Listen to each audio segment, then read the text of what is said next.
Okey, pandang aku. Okey, mantap. Assalamualaikum warahmatullahi wabarakatuh. Nama saya Muaz Hakimi bin Dalha, bernombor matrik 070690. Saya daripada Diploma Syariah Semester 4A. Dan untuk video ini saya akan menceritakan tentang satu mukjizat Rasulullah SAW, iaitu Nabi kita.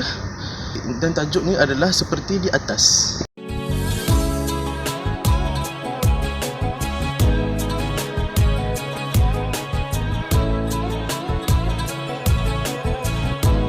Sebelum itu, saya ingin memberikan penghargaan kepada juru kamera yang sudi menolong saya sepanjang rakaman ini, dan juga kepada pensyarah saya, Ustazah Siti Nakia binti Mansur, atas semua pelajaran dan tunjuk ajar yang diberi kepada saya dan rakan-rakan. Selamat menonton. Baik, jadi kisah saya akan ceritakan ini adalah berkaitan kisah mukjizat Rasulullah SAW. Ia adalah tentang makanan. Satu makanan yang mana ia sangat-sangat popular dalam kalangan umat Islam, dan kita selalu dengar cerita tentang ini. Tapi saya akan bahaskan semula sekadar pengetahuan dan juga sekadar satu ilmu tambahan untuk anda semua. Jadi, apa ceritanya? Saksikan. Tapi nak cerita sekarang tak boleh lah, sebab saya ni baru balik kelas. Jadi kita cerita dalam kereta nanti. Okay?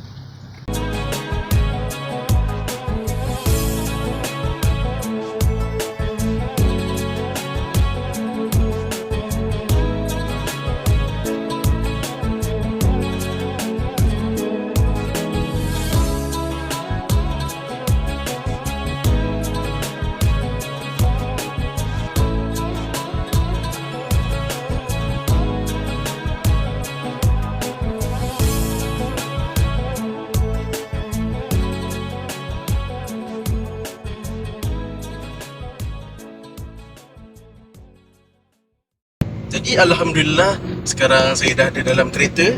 Dan macam yang saya cakap tadi, sebelum saya naik kereta tadi, saya cakap saya nak ceritakan dalam kereta tadi tentang kisah mukjizat ni, betul tak? Jadi, baik, saya akan ceritakan. Baik, ceritanya begini. Ia berlaku ketika perang Khandaq, iaitu semasa Nabi Muhammad SAW dan umat Islam pada masa itu menggali parit bagi tujuan perang Khandaq yang akan berlaku. Baik, pada ketika itu Nabi Muhammad SAW serta umat Islam pada masa itu, mereka mengikat perut mereka dengan batu untuk mengelakkan daripada panas. Maksud saya untuk mengelakkan diri mereka daripada berasa lapar. Sebab pada masa itu cuaca sangat panas terik, dan mereka menahan lapar mereka untuk menggali parit tersebut. Betapa besarnya pengorbanan mereka demi agama Islam. Mereka sanggup menahan lapar, mereka sanggup menahan panas semata-mata untuk Islam. Dan lebih-lebih lagi, Nabi Muhammad SAW yang dikatakan mengikat dua batu pada perut baginda, yang mana baginda menahan lapar yang amat sangat. Jadi besarnya pengorbanan Nabi itu yang kita perlu hargai sebenarnya. Kita sebagai umat Islam ni perlu bersyukur yang Nabi tak pernah kenal pun erti lelah, erti penat. Yang penting baginda nak agama Islam ni berkembang, agama Islam ni bercambah di serata dunia. Tapi bukan tu yang saya nak cerita. Yang saya nak cerita sekarang ni, apa benda tu? Baik, macam ni. Sayyidina Jabir bin Abdullah radhiyallahu anhu pun sama menggali parit dengan baginda sallallahu alaihi wasallam. Yang ini parit Khandaq lah. Sayyidina Jabir rasa kesian tengok Nabi. Sebab iyalah, Nabi bersusah payah menggali parit, dia sanggup tahan lapar sebegitu rupa. Siapa yang tak rasa kesian bila tengok orang yang dia cinta sebegitu rupa, betul tak? Jadi itu yang Sayyidina Jabir rasakan. Jadi Sayyidina Jabir pun balik ke rumah dan bertanya isteri dia dengan perbualan yang sebegini, mungkin sebegini. Wahai isteriku, ada tak apa-apa di rumah kita yang kita boleh berikan pada Rasulullah SAW sebagai satu bentuk juadah yang kita boleh jamu Rasulullah dan para sahabat yang lain. Sebab dia tengok Rasulullah lapar sangat, betul tak? Jadi isteri dia pun menjawab, kita ada seekor kambing dan sedikit gandum yang boleh dibuatkan roti kepadanya. Jadi lantas Jabir pun menyembelih kambing tersebut dan membuat roti daripada gandum tersebut. Dan dia menjadi satu lauk yang sangat popular, yang mana lauk itu yang dikenakan mukjizat ke atasnya oleh Rasulullah SAW. Nak tahu lauk apa? Kita sambung dekat rumah nanti. Assalamualaikum.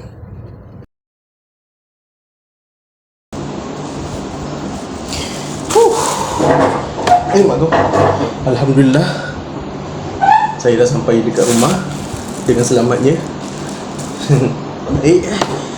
Jadi berkenaan dengan kisah sirah yang baru saja saya ceritakan sebentar tadi, di dalam perjalanan saya, semasa perjalanan saya daripada kolej ke rumah, saya telah mengatakan bahawa Sayyidina Jabir bin Abdullah ingin memasak dengan menggunakan bahan yang ada di dalam rumahnya untuk menjamu Rasulullah SAW dan para sahabat dalam kuantiti yang dikatakan dalam 10 orang ataupun lebih sedikit daripada itu.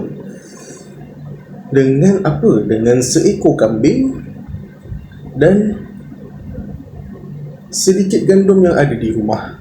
Jadi makanan apa yang dihasilkan? Makanannya adalah sup kambing. Ini cuma contoh saja.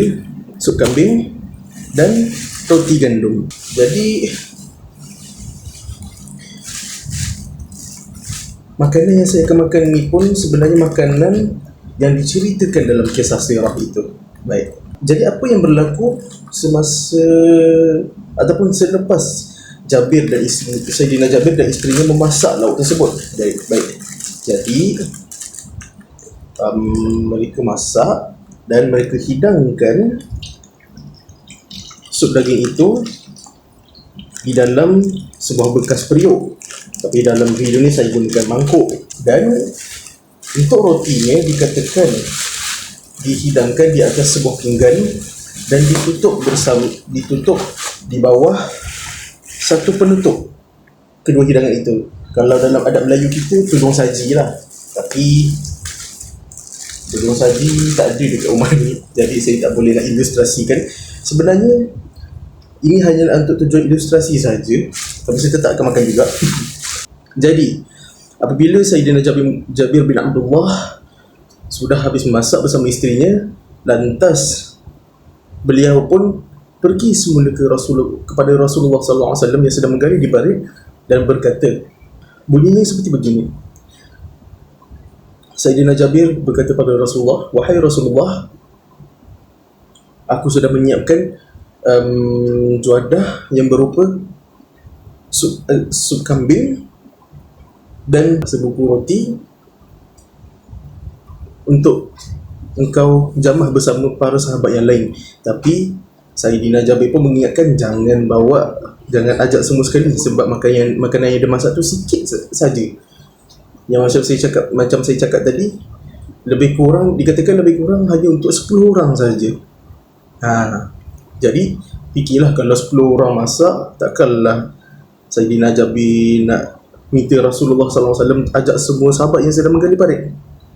Semua sekali, yang dikatakan lebih kurang 1000 sahabat. Jadi macam memang tak cukup lah makanan. Jadi sebab tu Sayyidina Jabir mengatakan kepada Rasulullah, ajaklah sikit sahaja sahabat untuk menjamah sekali bersama dia di rumah.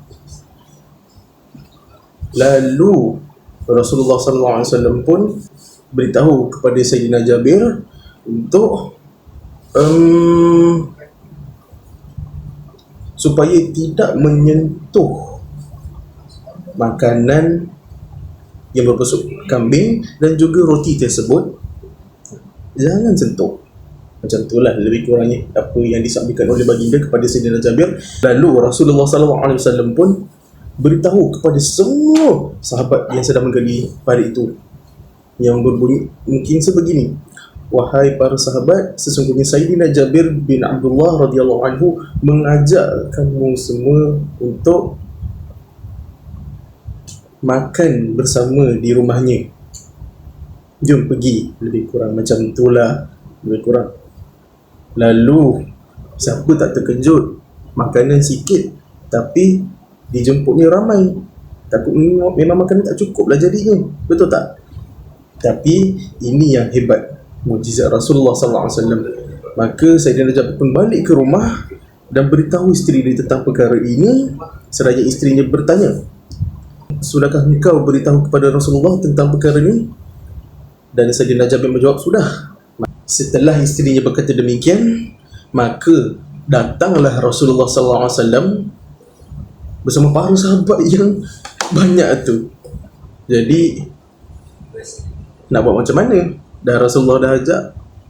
Jadi percaya sajalah, sebab Nabi Allah itu lebih mengetahui akan segala sesuatu.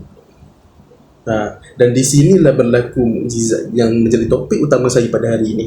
Baik. Akhirnya Rasulullah masuk. Kan semula saya cerita, ditutupkan makanan sup kambing dengan roti ini di bawah tudung saji, betul tak? Rasulullah angkat tudung saji itu, lalu Rasulullah membaca satu doa ataupun satu ayat bagi memberkati makanan tersebut, makanan yang dihidangkan pada masa itu. Dan baik, di sini topik, di sini mukjizatnya bermula. Mukjizat Rasulullah SAW yang kita selalu dengar bermula. Baik, Rasulullah mempersilakan 10 orang, maksud saya 10 orang untuk masuk ke dalam rumah Jabir, lalu bagi dia hidangkan sepotong roti dan satu mangkuk sup dan sedikit sup kambing, setiap seorang sebanyak 10 orang. Baik, dan bila 10 orang tu dah habis makan, maka mereka keluar. Nabi jemput lagi 10, keluar, jemput lagi 10, keluar, jemput lagi 10, keluar, sampai habis. Dikatakan lebih kurang 1000 orang yang masuk, makan dan keluar daripada rumah Jabir tu, dengan Rasulullah berada di dalamnya. Jadi apabila Sayyidina Jabir radhiyallahu anhu dan isterinya melihat peristiwa tersebut, mereka menjadi heran. Kerana apa? Makanan tak berubah, tetapi orang terus masuk dan keluar serta makan. Jadi mereka pun pelik, tapi mereka tetap berasa kagum kerana dapat melihat mukjizat Rasulullah SAW di depan mata. Maka setelah itu mereka pun menjamahlah sup kambing dan roti ini, dan roti itu tetap tak habis. Sup kambing dan roti itu tetap tak habis. Izinkan saya.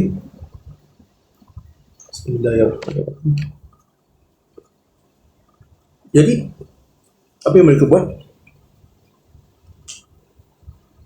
Mereka ambil roti dan sup ini, lalu diagihkan kepada semua penduduk Madinah pada masa itu. Betapa berkatnya makanan yang diberkati oleh Allah SWT melalui Nabi Muhammad SAW pada masa itu.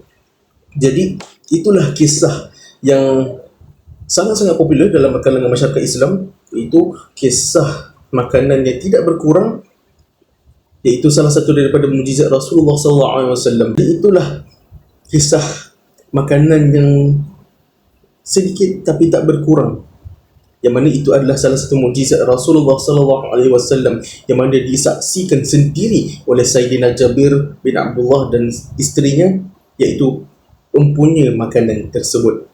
Jadi apa kesimpulan ataupun iktibar yang kita boleh dapat daripada kisah ni? Baik, yang pertama, bila kita baca kisah ni, kita kena faham kisah ini adalah berkaitan dengan keberkatan bila kita melakukan sesuatu perkara. Keberkatan ini dia menyeluruh dalam Islam. Bermaksud keberkatan itu adalah kita nakkan redha Allah dalam setiap apa yang kita buat. Makan, rakam video, apa-apa saja. Sebab apa? Bila kita ada keberkatan dalam hidup, insya-Allah redha Allah dan rahmat Allah akan datang dalam kehidupan kita. Sebab Allah redha, sebab Allah dah memberkati kehidupan kita. Apa lagi yang kita nak? Itulah yang kita nak cari selama ni. Kita nak cari redha Allah SWT dalam kehidupan kita. Dengan macam mana? Macam mana nak dapatkan keberkatan dalam hidup? Selalu bersyukur dengan apa yang kita ada. Selalu ucapkan terima kasih, ucapkan Alhamdulillah pada Allah SWT, sebab semua yang dia bagi ni, semua yang diberikan pada kita ini berasal daripada Allah SWT. Dialah pemilik segala-galanya. Tumpang ya? Maaflah, lapor. Dialah pemilik segala-galanya. Jadi sentiasalah kita kena bersyukur dengan apa yang Allah berikan kepada kita. Barulah keberkatan tu akan datang dalam hidup. Kadang-kadang kita ni tak sedar yang apa yang kita ada ni semuanya datang pada Allah. Jadi kalau boleh kita jangan alpa, kita jangan leka dengan apa yang kita ada. Jangan sampai Allah tarik nikmat kita tu sebab kita tak bersyukur, dan malah kita lakukan perkara maksiat dengan benda yang kita ada. Okay? Jadi itu sahaja daripada saya. Itu sahaja kisah yang saya nak ceritakan pada video ini. Dan segala salah silap saya dalam video ini, saya mohon maaf sangat-sangat kepada para penonton. Dan jika saya ada tersilap fakta, boleh tulis di ruangan komen jika saya ada tersilap. Sebab saya pun seorang insan yang alpa, seorang insan yang biasa, yang banyak buat kesalahan juga, sama seperti anda, wahai penonton. Dan terima kasih kerana masih bersama saya sehingga ke akhir video ini. Dan sekali lagi saya mohon maaf atas segala kekurangan dalam video ini. Dan terima kasih banyak-banyak sebab sudi menonton video yang saya buat ni khas dan ikhlas untuk anda, wahai penonton. Dan kalau ada rezeki, kita berjumpa lagi di video yang akan datang. Terima kasih banyak-banyak.